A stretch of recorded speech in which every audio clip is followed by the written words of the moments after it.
अभी हाल ही में कुछ दिन पहले राजस्थान के अलवर में एक खबर आई थी जिसमें मॉब लिंचिंग के शिकार एक दलित युवक योगेश कुमार ने अस्पताल में दम तोड़ दिया था। इस घटना के बाद परिवार वालों ने काफी हंगामा किया था।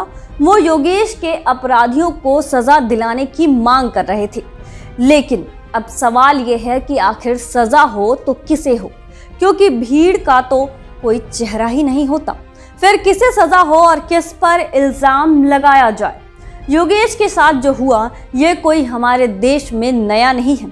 आए दिन मॉब लिंचिंग से मरने वालों की खबर आती रहती है, लेकिन जो गौर करने वाली बात है वो ये है कि अक्सर मॉब लिंचिंग के शिकार हुए लोगों में करीब 80% से भी ज्यादा या तो दलित होते हैं या फिर मुसलमान, जो एक बड़ा सवाल खड़ा करती है कि आखिर मॉब लिंचिंग के शिकार होने वालों में सबसे ज्यादा दलित और मुसलमान ही क्यों होते हैं।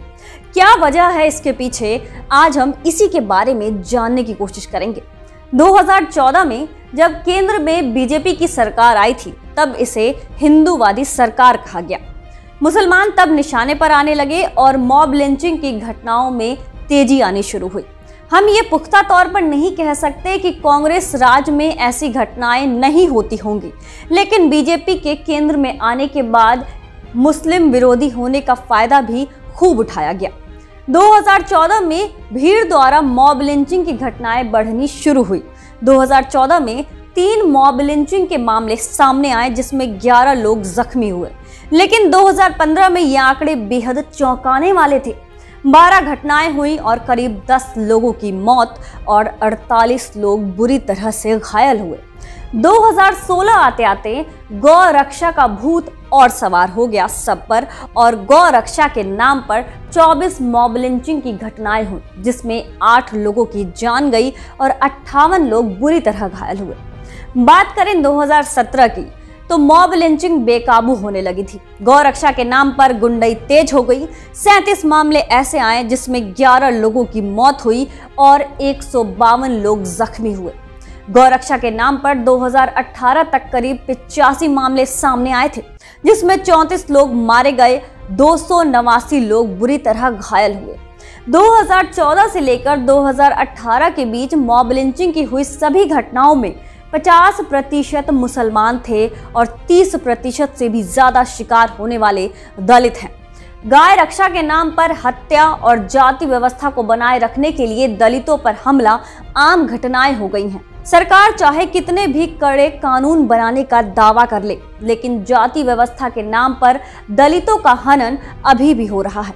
ये केवल दूसरे धर्म और जाति के प्रति व्यक्ति की घृणा और विकृत मानसिकता को दर्शाता है।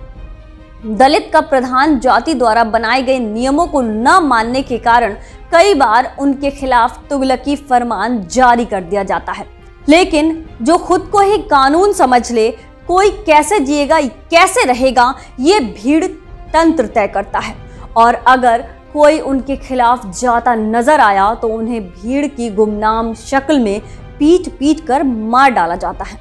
हालांकि कई राज्यों में 2019 में मॉब लिंचिंग को लेकर लिंचिंग विधेयक पारित भी किए गए, लेकिन अंत में एक ही बात पर सब कुछ आकर खत्म हो जाता है कि भीड़ की कोई शक्ल नहीं होती।